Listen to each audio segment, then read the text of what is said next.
नमस्कार मित्रांनो, जिल्हा परिषद प्राथमिक शाळा तलेगाव फलकेवाडी प्रजासत्ताक दिनानिमित्त 26 जानेवारी 2026 वार सोमवार रोजी विद्यार्थ्यांना सहभाग घेतले मोठा कार्यक्रम करण्यात आला. सर्व शालेय व्यवस्थापन अध्यक्ष गणेश शेषराव गावंडे, सर्व गावकरांची मोठ्या संख्येने उपस्थिती होती. सर्व शिक्षक वर्ग उपस्थित होते. वाल्मिक जगाडे, मुख्याध्यापक, प्राथमिक शाळा फलकेवाडी. सटू अगं सटू कामावर जायचंय की नाही आधीच उशीर झालाय.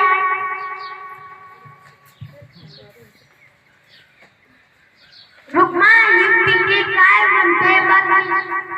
काय ग पिंकी काय म्हणतेय? ए मावशी मला बी त्या मुलांसारखी शाळा जायची. अगं गाव किती लावून शाळा आहे. उद्या जाते तिला शाळेत घाला.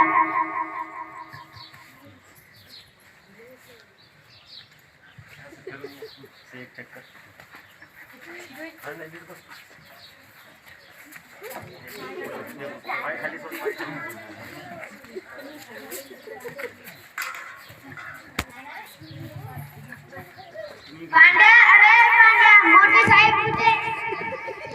मोठे साहेब कुठे?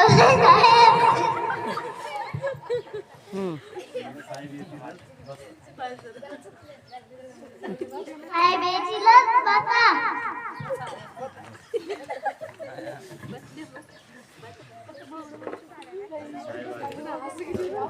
बाई काय वाले आता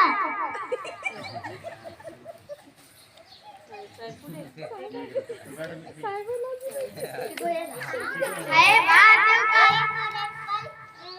येऊ येते मला. साहेब बात येऊ का?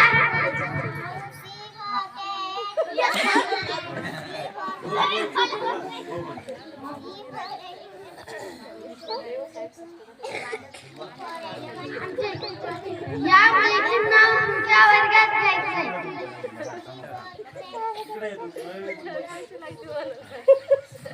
या मुलीचे नाव तुमच्या वर्गात घ्यायचंय.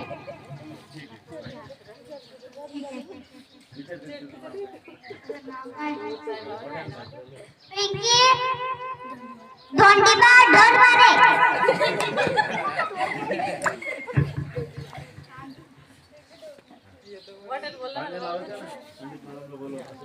आड्या पंडी मॅडमला बोलव.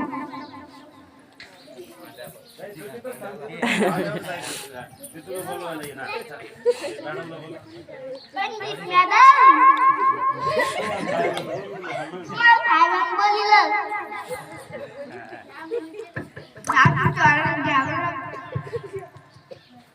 बर साहेब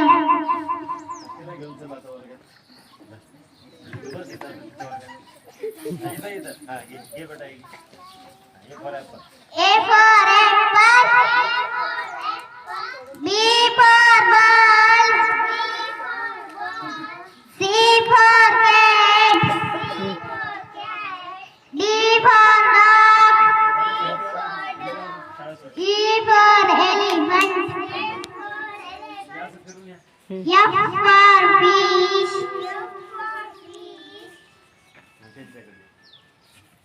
मॅडम तुमच्या वर्गाची पिंकी आहे का? कोण? पिंकी धंडवा धरणारे. पुढचं काय?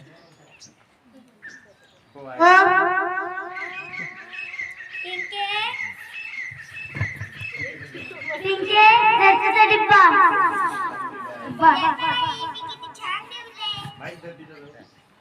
हे पाय मी किती छान दिसले. हा छान.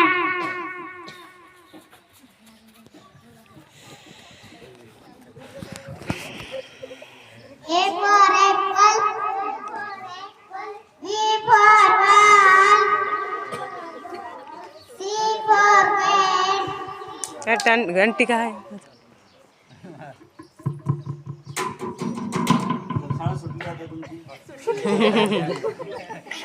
बेल इथे चला पटकन दोघी जण इकडे तू घरी ये ना आता आवरावर पसाराचे सामान आहे, खाली बस खाली बस. हे सामान आवरायचे सगळं घरात येईल शाळेतून आता ती तिकडे माहिती आहे. अगं आई, तू काय करतेस? तू आई ना. सांग सांग आपलं या गावातलं काय आपल्या या गावातलं काम संपलंय. आपल्याला तुझ्या गावी जायचंय. नाही आई, माझी शाळा मला शिकू दे. मला शाळा शिकून खूप खूप मोठे व्हायचंय. शाळा बिळा काही नाही. नाही आई, मला शाळा शिकायची आहे. मयुरी माहित नाही आपलं काम झालंय आपल्याला जावंच लागणार. आपलं काम झालंय, आपल्याला जावंच लागणार. नाही आई, नाही. आता पुढे मंडळी पुढे मंडळी, कोण म्हणते बाई माझी शाळा शिकायची राहून गेली, पण तुम्ही माझं नक्की शिका. आपल्या मुलं बाळांना शिकवा आणि मोठे व्हा. हे अर्जी दीवाने की जहाँ भोर सुहानी देखी, एक रोज वही मेरी शाम हो. कभी याद करे जो जमाना, माटी पर मर मिट जाना, जिक्र में शामिल मेरा नाम हो. ओ देश मेरे तेरी शान पे सदके कोई धन है क्या, तेरी धूल से बढ़के, तेरी धूप से रोशन, तेरी हवा पे जिंदा, तू बाग है मेरा, मैं तेरा परिंदा. आंचल तेरा रहे माँ, रंग बिरंगा ऊंचा आसमां से वो तेरा तिरंगा.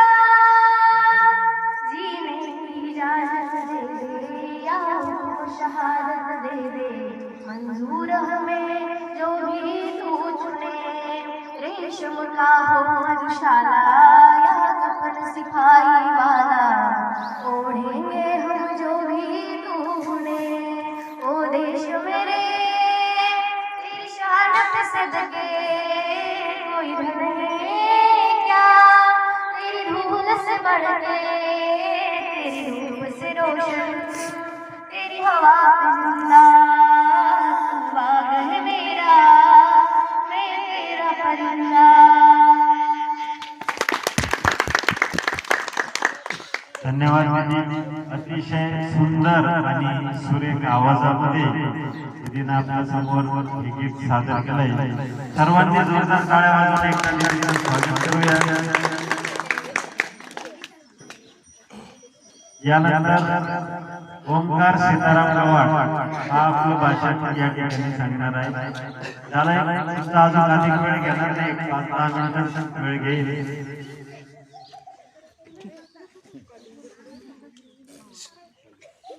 सर्वांना माझा नमस्कार. माझे नाव ओंकार आहे. आज 26 जानेवारी हा दिवस प्रजासत्ताक दिन म्हणून साजरा करतो. सर्वप्रथम तुम्हाला प्रजासत्ताक दिनाच्या हार्दिक शुभेच्छा. प्रजासत्ताक दिन हा भारतात मोठा सण आहे. 26 जानेवारी 1950 रोजी संविधान लागू झालं. एवढं बोलून मी माझी भाषा संपवतो. बघा, एक छोटीशी गोष्ट सांगतो की ओंकार हा आमचा भाषण करायला नाहीच म्हणत होता. नको म्हणलं तू बोलू शकतो, तू बोल. तो बाकी मुलं म्हणे की सर ते एखाद्या वेळेस काही शब्दात कचऱ्यासारखा जातो म्हणलं काय हरकत नाही, तू छान बोलू शकतो आणि तू बोल. तर त्याच्यावर एक छोटीशी एक मला एक ऐकण्यात आलेली गोष्ट आठवली. एक छोटासा थोडाफार शब्द अडखळणारा मुलगा होता. त्याला र म्हणायचा, ल म्हणायचा. म्हणजे जर राम म्हणायचं झालं तर तो लाभ म्हणायचा. लाभ आणि तो मुलगा उच्च शिक्षित झाला, MBA ला गेला आणि MBA ला गेल्याच्या नंतर त्यानं फील्ड निवडलेली मार्केटिंग. आता आपल्याला माहित आहे की मार्केटिंग मध्ये बोलण्याचं जास्तीत जास्त काम असतं आणि त्याचे वर्गमित्र त्याला चिडवायचे की तू तर ही फील्ड घेतली, IT फायनान्स ही फील्ड घ्यायला पाहिजे होती जेणेकरून सक्सेस झाला असता. तो म्हणे नाही, मार्केटिंग मध्ये सक्सेस होणार. त्याला म्हणायचं मी मार्केटिंग मध्ये सक्सेस होणार. हे काय म्हणे, एकदा त्याच्या जे शिक्षक होते त्यांनी सगळ्या मुलांना एक प्रॅक्टिकल द्यायचं ठरवलं आणि प्रत्येकाला रामायणाच्या 50 प्रती दिल्या, रामायण ग्रंथाच्या, आणि सांगितलं की जो मुलगा त्या लवकर विकून येईल, आपण समजू की त्याचं मार्केटिंग स्किल चांगला आहे आणि तो या फील्डमध्ये सक्सेस होईल. संध्याकाळी सर्व मुलं ज्यावेळेस वापस आले, कोणाच्या 5 प्रती विकलेल्या होत्या, कोणाच्या 2 प्रती विकलेल्या होत्या, कोणाच्या 10 प्रती विकलेल्या होत्या. आणि हा जो मुलगा आहे त्याला आपण ल चा उच्चार जमत नव्हता, तो र ला ला म्हणायचा, ला. त्याच्या 50 प्रती विकल्या होत्या. सर्वांना आश्चर्य वाटलं, अरे हे कसं काय झालं, याला तर व्यवस्थित बोलता येत नाही आणि याच्या पूर्ण प्रती विकून गेल्या. मग तो आल्या म्हणून सर, ओ सर, मी सगळ्या माझ्या प्रती विकून टाकल्या. विकून टाकल्या पण कसं काय झालं, म्हणजे सर सोपं आहे, तुम्ही प्रती दिल्या, मी घरोघर जायचं विकण्यासाठी. त्यांनी दार उघडलं की मी म्हणायचे नमस्कार, ते म्हणायचे नमस्कार, ते म्हणायचे कशाला आले, ते म्हणायचे रामायणाच्या प्रती विकायला आलो. ते म्हणायचे आम्हाला लागत नाही.